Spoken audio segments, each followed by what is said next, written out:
bienvenue dans Next Gen Manufacturing Nexus. Aujourd'hui, on plonge au cœur d'une véritable révolution, celle des matériaux composites.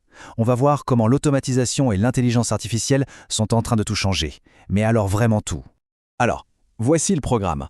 On va commencer par comprendre le problème de base, le fameux casse-tête des composites. Ensuite, on verra comment les robots changent la donne, ce qui nous amènera à 3 révolutions en une, économique, qualitative et puis celle de l'intelligence.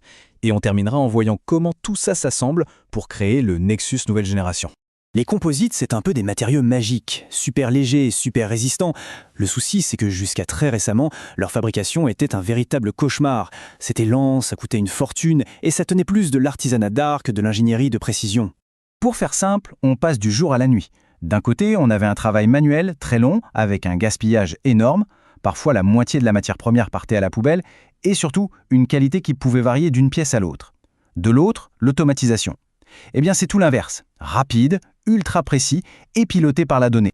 Et la technologie au cœur de ce bouleversement, c'est le placement automatisé de fibres, ou AFF. Retenez bien cet acronyme parce que c'est lui qui change toutes les règles du jeu.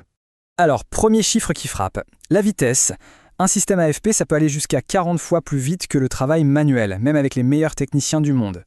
Deuxième point, et pas des moindres, le gaspillage. On passe de 50% de pertes à moins de 6%. C'est une réduction de 88%. C'est juste énorme. Et enfin, la précision. Et là, attention, on parle d'une précision 50 fois supérieure. On ne raisonne plus en millimètres, mais en micromètres. C'est d'un autre monde. Quand on met tous ces chiffres côte à côte, le constat est sans appel. On ne parle pas d'une petite amélioration ici ou là, c'est une refonte totale du processus. Plus rapide, moins de déchets, moins de main-d'œuvre et une précision chirurgicale. C'est une transformation complète. Mais le plus fou dans tout ça, ce n'est pas seulement que la technologie est meilleure, c'est qu'elle devient accessible. Et c'est ça le premier acte de la révolution. En fait, l'histoire de l'AFP, c'est l'histoire d'une démocratisation. Au début, dans les années 80-90, c'était un luxe à plusieurs millions de dollars, réservé aux géants de l'aérospatiale. Puis petit à petit, les prix ont baissé. Et aujourd'hui, on a des systèmes modulaires pour les PME et même des modèles par abonnement pour les startups.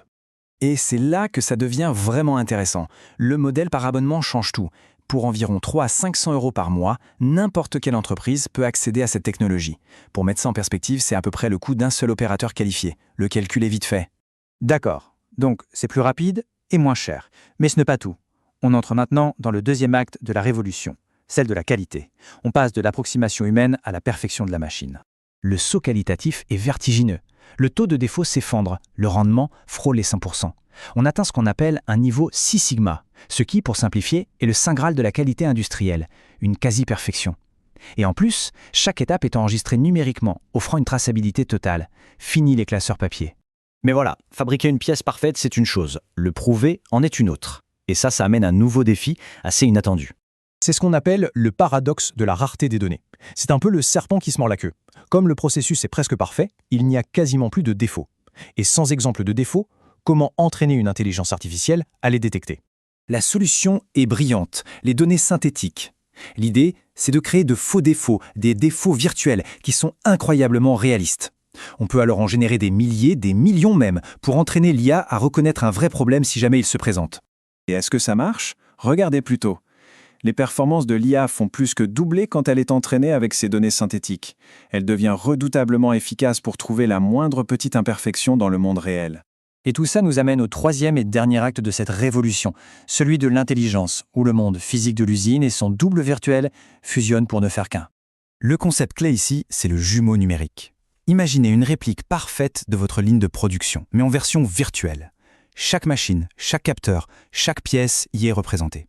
Et cette copie virtuelle est alimentée en temps réel par les données de l'usine physique. C'est une simulation vivante. Et à quoi ça sert? Eh bien, à tout. On peut tester et optimiser la production virtuellement avant de lancer la moindre machine, ce qui réduit les temps de configuration de moitié.